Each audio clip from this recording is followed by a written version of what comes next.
Ils seront peut-être les futures stars du football suisse. Fi, Loïc, Kylian, Noah, Danilo, Bastien et les autres s'entraînent au centre de formation roman de l'ASF à Payerne. Leur objectif, progresser dans une structure performante pour devenir les Frey, Barnetta, Shaqiri de demain. Alors les jeunes arrivent ici le lundi matin, ils vont tout d'abord à l'école durant toute la journée jusqu'à 15h15. Après ils viennent à l'entraînement pendant 1h30. Après ça ils vont à l'étude, des études surveillées que les deux entraîneurs nous surveillons. Le soir on mange avec eux et ils rentrent chez eux, enfin dans une famille d'accueil le lundi soir et toutes les journées se passent comme ceci. Le germe de champion se cultive donc tôt et loin de chez soi. C'est à 6h45, entre les murs de leur famille d'accueil, que la journée débute pour Loïc et Fi. Un réveil aux aurores et un petit déjeuner avalé avec Irène Berchier. Pour la 3e fois, sa famille loge de jeunes footballeurs. On les voit très peu. Ils arrivent le lundi soir à 8h, ils repartent le vendredi matin après déjeuner. Donc, à part être là tous les soirs, puis encore, ils ont 14 et 15 ans. Donc, si un soir on n'est pas là les deux, ils savent regarder la télé tout seuls.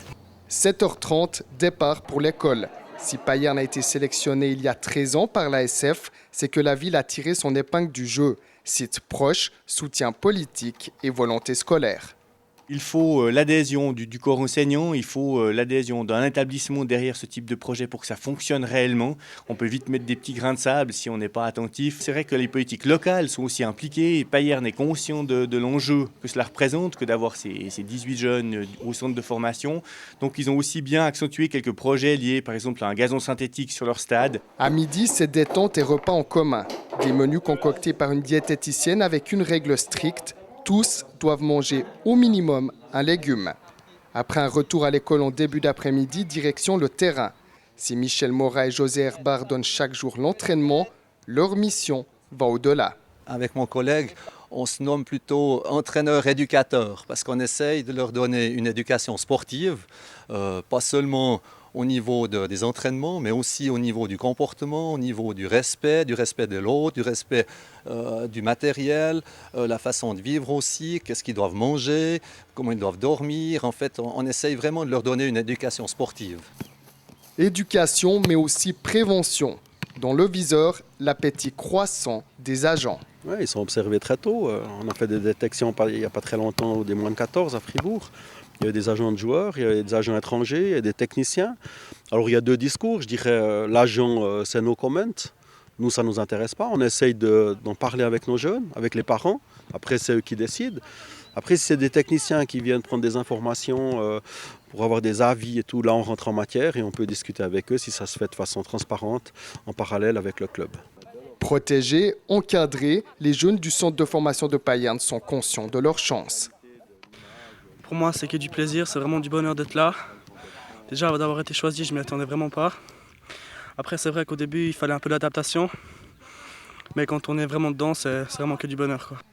On s'attache beaucoup aux copains, à la famille d'accueil aussi. Pour moi, ça n'a pas été trop difficile de quitter la famille. Après, c'est clair, pour certains, voilà, c'est un peu plus difficile, mais non, pour moi, ça a été. Moi, je pense que c'est une chance, parce que pas tout le monde peut faire ce qu'on fait, nous. Certes, il y a quelques difficultés pour gérer l'école et le foot, parce qu'il y a beaucoup d'entraînement, mais ça nous fait plaisir, quoi. Car ce n'est qu'au prix de nombreux efforts que Fi, Loïc et leurs coéquipiers atteindront leurs rêves. Bah voilà, ça restera un rêve, mais pour moi, si je devais dire un rêve, ce serait de jouer en Angleterre. Ouais, on a tous un rêve, mais c'est loin. Le rêve, il est loin, mais mon rêve, ce serait de jouer au FC Barcelone, par exemple. Mais si je joue en Super League à 20 ans, je suis déjà content. Leur regard pétille, mais rien n'est acquis. Le chemin vers une carrière sous le feu des projecteurs est encore sinueux.